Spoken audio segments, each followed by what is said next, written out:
Bonjour et bienvenue, je suis ravi de vous retrouver pour cette 12e édition de votre rendez-vous hebdomadaire d'information touristique sur Tourisme TV, TTV Mag. À la une cette semaine, les résultats des principaux opérateurs du e-tourisme en France lors du 4e trimestre 2011, mais également de nombreux événements et salons qui s'annoncent. Une actualité qui vous permettra aussi de voyager à travers le monde, de faire un véritable tour du monde en passant à la fois par le Québec et par l'Australie. Et bien sûr, votre rubrique Vécu en agence. E-tourisme tout d'abord, alors que viennent de s'achever les 2 journées de voyage en multimédia à Saint-Raphaël. Médiamétrie vient à travers son observatoire des usages Internet de publier les résultats de fréquentation des sites de e-tourisme pour le 4e trimestre 2011. Au top 5 de ces sites, nous retrouvons voyagesncf.com, qui est donc l'agence de voyage la plus consultée, qui a une moyenne de plus de 7 millions de visiteurs uniques par mois sur cette période. En numéro 2, Promo Vacances avec 2 217 000 visiteurs uniques mensuels. Le numéro 3 est Voyage Privé avec 1 979 000 visiteurs uniques. Lastminute.com a attiré 1 558 000 visiteurs par mois et Opodo 1 384 000 visiteurs uniques sur la période du 4e trimestre 2011. À noter, pendant cette période, une moyenne de 10,1 millions d'utilisateurs ont consulté chaque mois l'un de ces sites, ce qui représente environ 1/5 de l'ensemble des internautes français. La transition est toute trouvée pour vous rappeler que les Travel d'Or 2012 se dérouleront le 15 mars prochain à partir de 19h dans la salle Wagram à Paris et que 12 catégories sont sélectionnées pour cette nouvelle édition.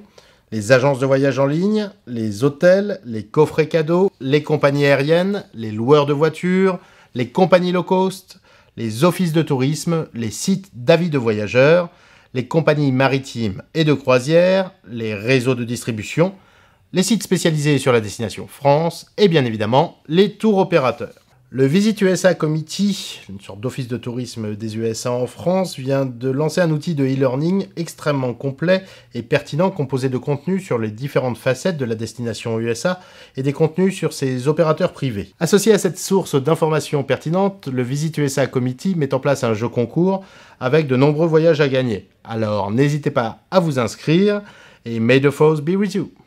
Du côté de chez Nouvelles Frontières, le cabinet d'audit mandaté par le comité d'entreprise de Nouvelles Frontières vient faire état d'un rapport qui montre des erreurs comptables pour un montant total de 55 millions d'euros au titre des exercices 2008-2009, 2009-2010 et 2010-2011, a précisé Jorge Partida à l'AFP. Jorge Partida, le secrétaire FO du comité d'entreprise, a également souligné qu'il veut savoir ce qui s'est passé, d'où viennent les erreurs comptables et pourquoi les commissaires en compte ne les ont pas vues. La direction générale de la nouvelle entité, TUI France, qui possède la marque Nouvelles Frontières, souhaite également connaître l'ensemble des éléments ayant abouti à la situation actuelle de Nouvelles Frontières.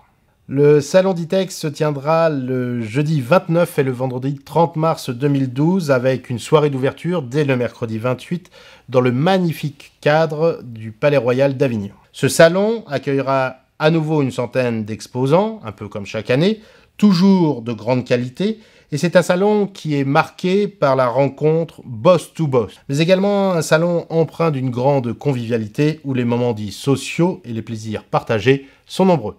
Retrouvez toutes les informations pratiques sur ce salon sur le site ditex.fr. Notre produit vous amène cette semaine à la découverte ou la redécouverte de l'hydravion, un survol de la Mauricie au Québec.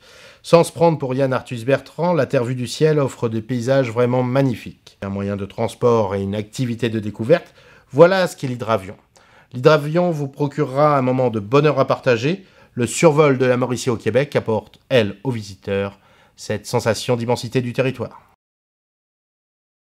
Notre rubrique destination vous amène dans un autre coin du monde, en Australie, avec un peu de chaleur au cœur de l'hiver. Uluru, aussi connu sous le nom d'Ayers Rock, est un Inselberg en grès situé dans le territoire du Nord au centre de l'île principale de l'Australie. Ce célèbre roc s'élève jusqu'à 348 mètres. C'est également un haut lieu de la spiritualité des aborigènes. Certaines zones sont d'accès limité et réglementé. Ayers Rock est véritablement l'un des grands symboles de l'Australie. Et comme disait Madame Musquin, je ne vous jette pas la pierre, Pierre. Votre rubrique Vécu en agence avec une anecdote cette semaine qui nous vient tout droit du Togo. Des gens viennent de rentrer dans mon agence parce que c'est le dernier jour où nous faisons des réductions, 10% de réduction exactement sur l'ensemble de nos excursions. Et nos clients nous posent la question suivante. On voudrait savoir, les 10% de réduction, c'est par personne ou sur le montant total ? Voilà un peu de réflexion et de mathématiques. J'en profite pour faire un amical salut à l'ensemble des agents de voyage à travers le monde, en Afrique et ailleurs, qui regardent TTV Mag. Rendez-vous la semaine prochaine et d'ici là, portez-vous bien.